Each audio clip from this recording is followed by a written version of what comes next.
And we're live! Hello and welcome to another live demonstration. Today I want to show you Cerne relief. Just Cerne relief on its own. It can be used with other materials, but I just want to show you the possibilities of using this material. And I'm sure many of you have seen it. It's used with glass painting, so you may be familiar with it, but I want to show you I can use it three ways. So Cerne relief is a really lovely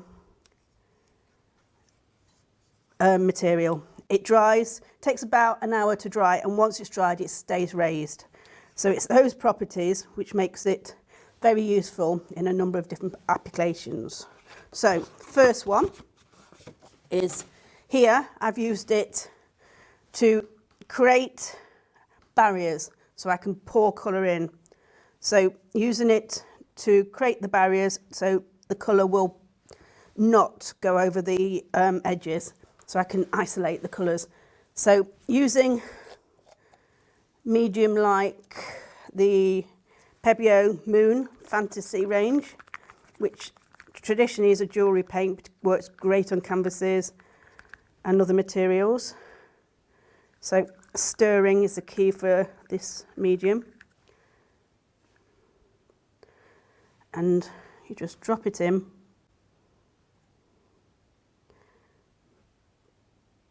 And then I'll use a smaller cocktail stick to push it into and up to the barrier. So here I'm using it to push up to the barrier, and you can see how it isolates the colour. Okay. So with this Moon medium, it will make wonderful texture. If you just let it dry by itself, it starts to create kind of a hammered effect. So there you go. And in this I've used glass paint here, some of the Fantasy range Prism for some of the green, and then some of the Moon in there. I just want to add a little bit of red to finish it off, and you can see how easy it is as a relief to use. So actually I might take it off the lollipop stick rather than waste it, because I'm just adding a bit of texture. The great thing about this is you don't always know how it's going to end up. It tends to do its own kind of thing. So you'll come back in an hour or so and it's kind of moved in different areas, which is part of the fun. So that's one way of using Cerne relief. It has a really fine nozzle, so you can get some quite nice fine lines. While it's still wet, what you can do, I use a baby wipe or something to take it off if I put it in the wrong area. But once it's dry, it's pretty fixed. So there's one application for the Cerne relief. The next one I want to show you is using it. I don't think I can do it that way, so I'm going to have my board like this, because I've got a certain area, and if I turn it the other way, Gary doesn't get very happy. So to use it as a relief and add texture to your painting. So here I've used the black, and you can see I've drawn out these little flowers, and then just dotted very easily and randomly dotted the transparent, because what will happen, the transparent will show the white through. So let's have a look. I'm going to be using an acrylic paint, and all I'm going to do is just put a wash over the whole of the area. I'm not going to worry about covering. So I've already put the relief on. I had to do it before because I wanted it to dry. So it does take about an hour to have it fully dry, but you just keep checking it. I tend to jump in a bit too soon, and it's not always dry. So just acrylic paint, washing it over the canvas, really simply. I'm not having to go round little areas. I'm not worried about that at the moment. And I like to keep things simple, so I'm only using one colour. If I was in the mood, I would put reds and greens and lots of different colours in the background. But sometimes I find keeping it simple and not overwhelming yourself can be just as effective. Okay. Let's just keep my acrylic wet so I can cover this quite quickly.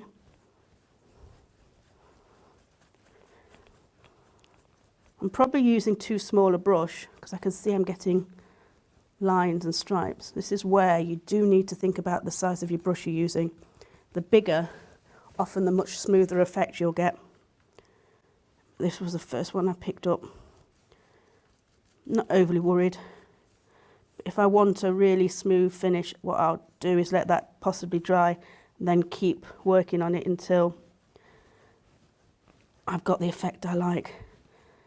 So there we go. I think that works fine. So while that's still wet, what I'm going to do is I'm just going to use a bit of cloth. This is a dried baby wipe. You know, someone left the lid off the baby wipes, so they've dried. And you can see it's just grabbing where I put the relief areas in. And I'm not worried about it taking off the acrylic either, because I think that's just adding a bit of texture. So I'm feeling where the texture of the relief is underneath. Just mind your left hand. Sorry. That's all right. I tend to use my left hand and it obscures your view. So I apologise. Most of the time I remember, but not always. I get shouted at. So you can see how that's bringing out the texture really effectively. I'm going to get myself in a mess in a minute. There we go. But that's part of painting. If I haven't got a different colour on my hand, I know I haven't done anything that day. There we go. So you can see it's also bringing out the black. So that's got a bit better. Let's try a bit of kitchen roll. Maybe this will soak that up differently. So try different materials. You know, you think, oh, I'm just blotting out, but actually, there we go. The kitchen roll is blotting out a little stronger than the soft cotton was.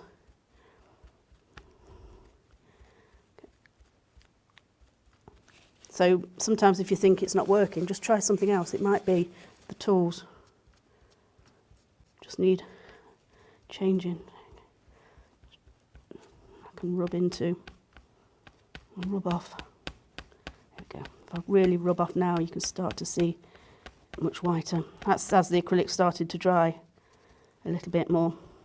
It's quite warm in here, so it will dry quite quickly. And I can rub it off. That's nice. There you go. That's really nice. So you can see that's quite a nice little, quick little play piece. But you can see how using it as a relief has given that painting a little bit of texture. So think of a way you can use it that way. So I think for now, I think it's time for a break, and then we'll come back after the break and I'll show you my third way I'm going to be using it today. So join us in a minute.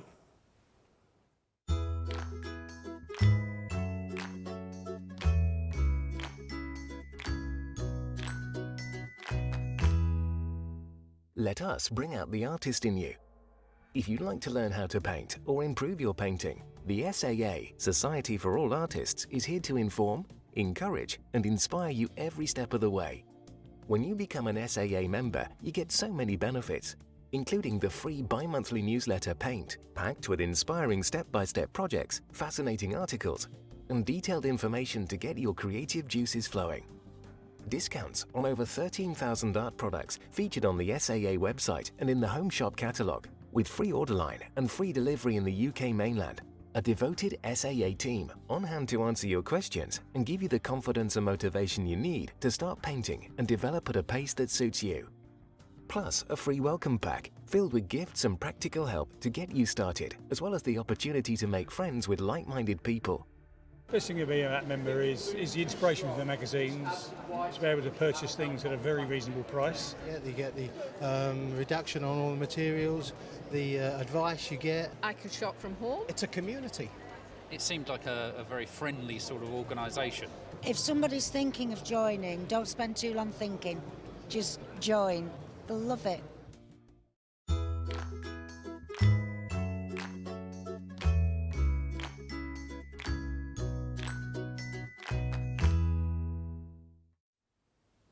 And we're back. Hello and welcome back. So I want to move on to the third way that I'm using SoMe. I'm sure you can come up with many different ways and show us, just link to and show us how you've been using it, because it's really fun to share how you use it and people can then take tips and use it in their own work.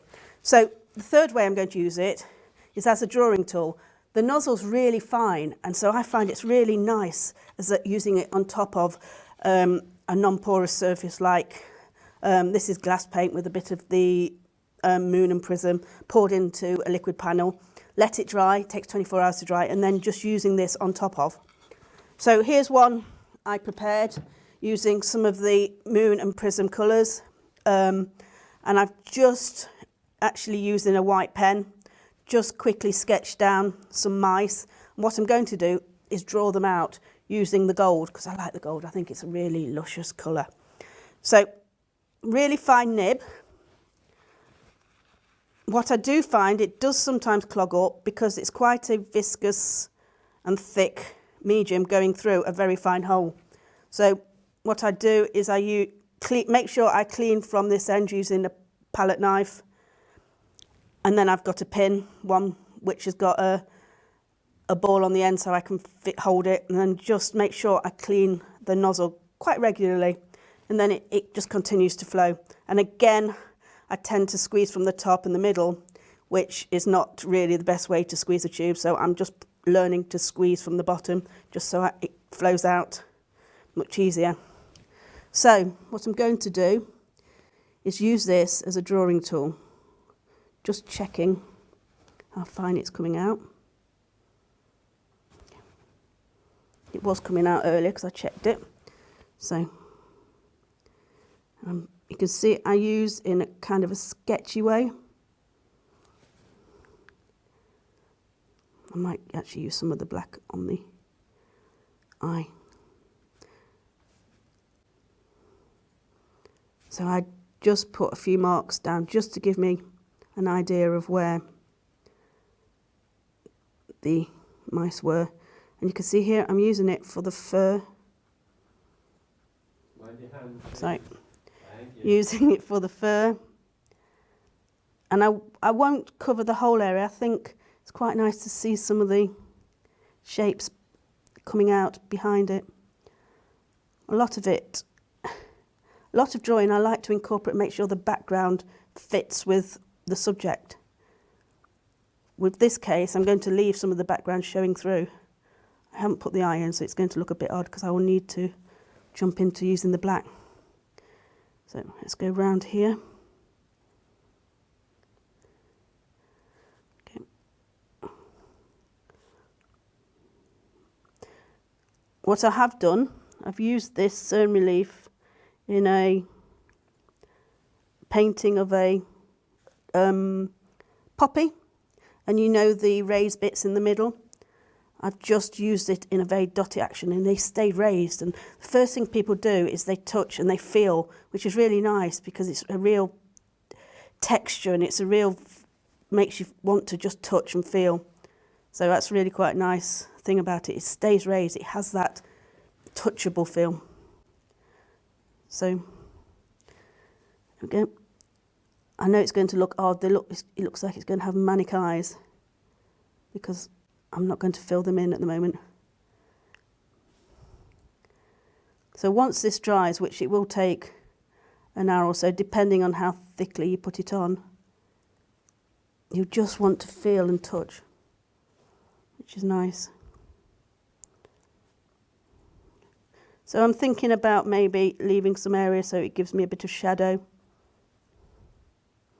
And the direction of the fur, I'm following the shape of the back, which just gives it a little bit more of a realistic feel. And then I'm highlighting areas like the little feet. Quite nice. So this is looking a little bit messy, but I quite like the scribble feel. So I can't see with the light, so I'm just having to guess where the shapes are, but sure I can see where a mouse shape is. There we go. I know what I've forgotten on that other mouse, the tail. He's leaning across here, so he has his little hand like that. Okay, so lovely tail. And I'll do that on a couple of raised. Okay, and put this tail on here. So I can make much thicker line by just going over shape. I think that's a little bit too scruffy, so I need to just fill in.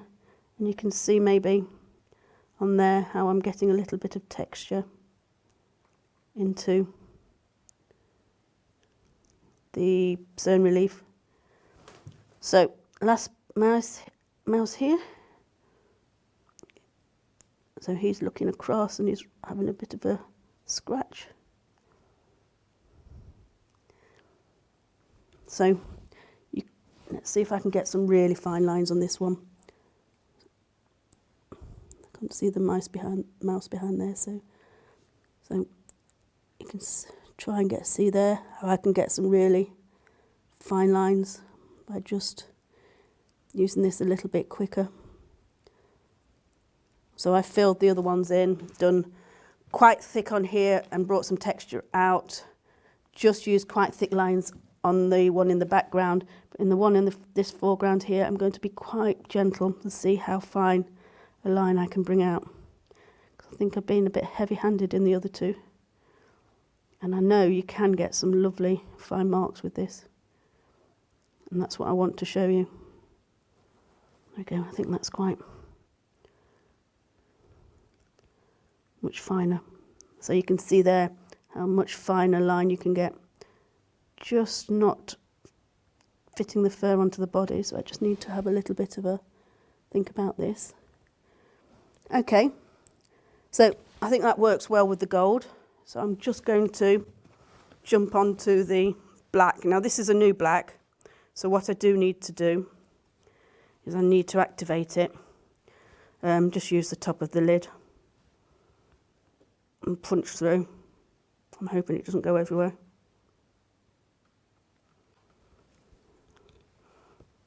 There we go. I'll clean that up.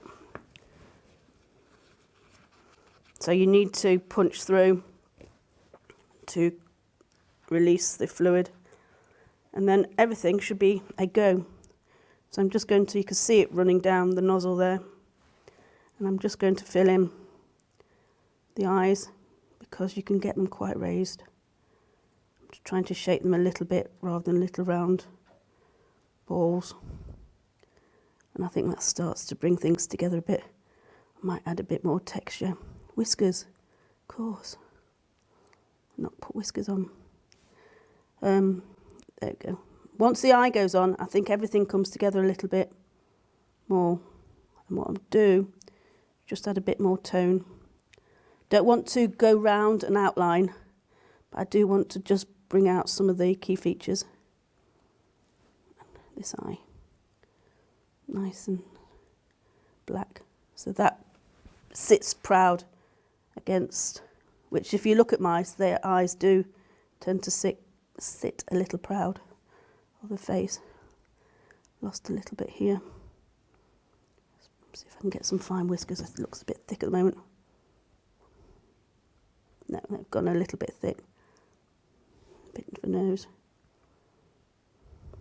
So what I want to do is just show you the possibilities of being able to use it, and I'm sure you can find your own ways of using it.